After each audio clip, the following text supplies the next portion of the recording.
Apakah maksudnya nilai-nilai sekularisme sehingga berkembangnya kepada demokrasi ini? Ini adalah antara nilai-nilai barat yang diterapkan kepada penganutnya, iaitu penganutnya yang menganuti agama Kristian dan Yahudi. Okey. Apakah yang dimaksudkan dengan sekularisme? Sekularisme ini bermaksud memisahkan agama dan kehidupan. Dari segi yang kita boleh fahami, maksudnya, contohlah, dia mengatakan bahawa Islam dan kehidupan tidak boleh disamakan kerana Islam jauh lebih menyusahkan manusia. Pandangan ini sangatlah bertentangan dan sangat-sangatlah salah, kerana menurut Islam itu sendiri, jika seseorang itu meniatkan baik, dia akan mendapat pahala. Contohnya, dia ingin melakukan makan, dia ingin makan, jadi dia niat makan itu dengan kerana untuk menguatkan badannya dan untuk beribadah kepada Allah SWT. Jadi itu merupakan pahala dan merupakan satu yang sangat baik. Dan menurut Islam, dia mendapat pahala. Namun bagi orang sekular, dia tidak mempercayai perkara ini.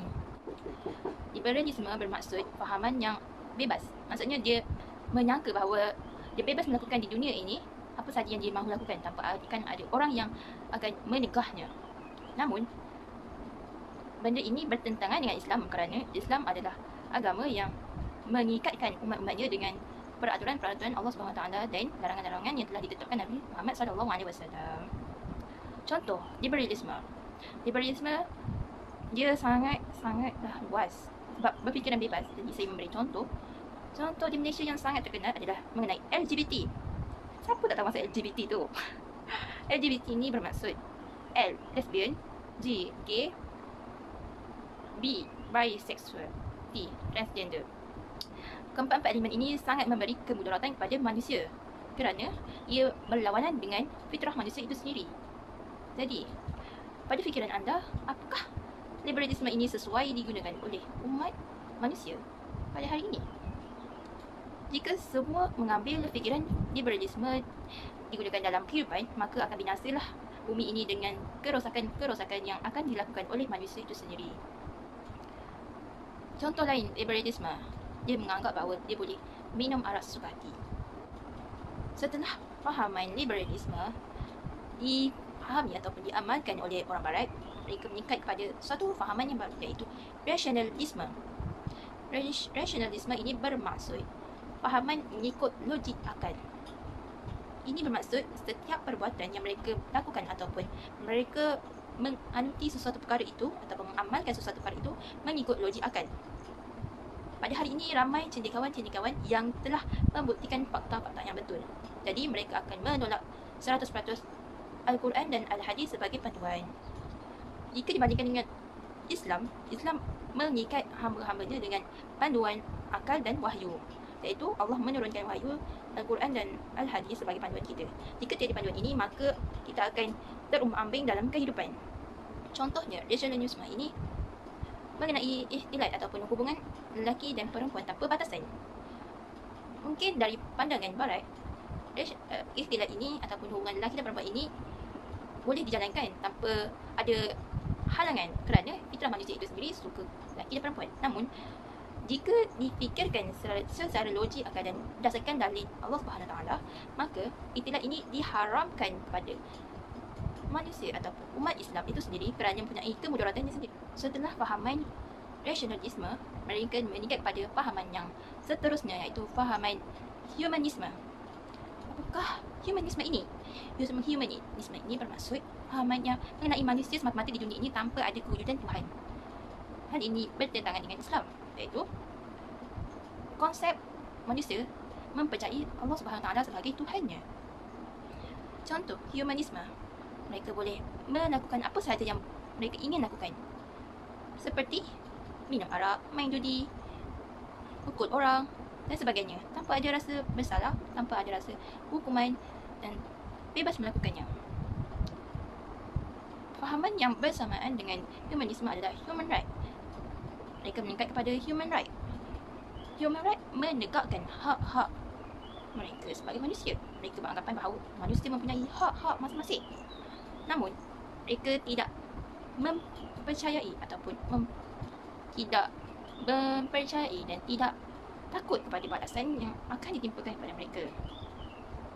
Berlawanan dengan Islam, iaitu prinsip hukum dan syariat. Islam menetapkan hukum-hukum dan syariat agar manusia mematuhinya, agar manusia ini mempunyai disiplin. Cuba bayangkan jika kita mengamalkan humanisme, mengamalkan human right, tidakkah kita akan menjadi manusia yang sentiasa mengikut hawa nafsu? Fikir-fikirkan. Jadi, humanisme dan human right ini telah diterapkan oleh barat agar mereka sentiasa mengikut hawa nafsu dalam melakukan semua perkara tanpa ada rasa bersalah. Pahaman pluralisme iaitu menganggap bahawa agama itu semuanya sama. Jika agama ini semua sama, manakan pula datangnya dakwah itu? Ini membuktikan bahawa pahaman pluralisme adalah salah dan pahaman ini tidak sepatutnya wujud. Kerana dalam Islam, pluralisme ini berlawanan dengan prinsip Islam adalah agama mutlak, iaitu adalah agama yang benar. Jika kita membawakan dalil-dalil yang berkaitan dengan Al-Quran, yang berkaitan dengan hadis mengenai kewujudan agama Islam ini, maka akan terbuktilah bahawa agama Islam ini adalah agama benar dan agama yang sahih, dan agama yang hanya satu-satunya agama yang diterima oleh Allah Subhanahu Wa Taala. Seterusnya, peringkat demokrasi. Demokrasi adalah merupakan suatu pemilihan berdasarkan pilihan-pilihan yang dipilih oleh manusia, tidak menggunakan dalil-dalil ataupun bukti-bukti Allah Subhanahu Wa Taala. Itu bermaksud wahyu-wahyu Allah Subhanahu Wa Taala dengan hanya menggunakan akal fikiran semata-mata. Mereka berfikiran bahawa manusia itu mempunyai hak-hak itu sendiri yang perlu dibangkitkan, diutarakan. Jadi tercetuslah demokrasi. Ini berlawanan dengan sistem syura yang diamalkan oleh Islam. Apa sistem syura ni? Sistem syura ni adalah suatu sistem yang mengumpulkan pandangan-pandangan para ulama ataupun pihak-pihak yang kuasa dalam menyelesaikan sesuatu perkara. Namun, perbincangan mereka adalah berdasarkan Al-Quran dan Al-Sunnah. Berbeza sistem syura dan sistem demokrasi adalah sistem demokrasi tidak menggunakan Al-Quran dan Al-Sunnah, malah menggunakan hanya akal fikiran ataupun pilihan-pilihan manusia. Baiklah, mengapakah sistem syura ini menjadi suatu sistem yang sangat bernilai? Ini kerana sistem syura ini adalah suatu sistem yang tidak melibatkan peperangan, malah mengharmonikan seluruh penduduk ataupun seluruh rakyat yang berada dalam suatu negara yang mengamalkan sistem syura ini.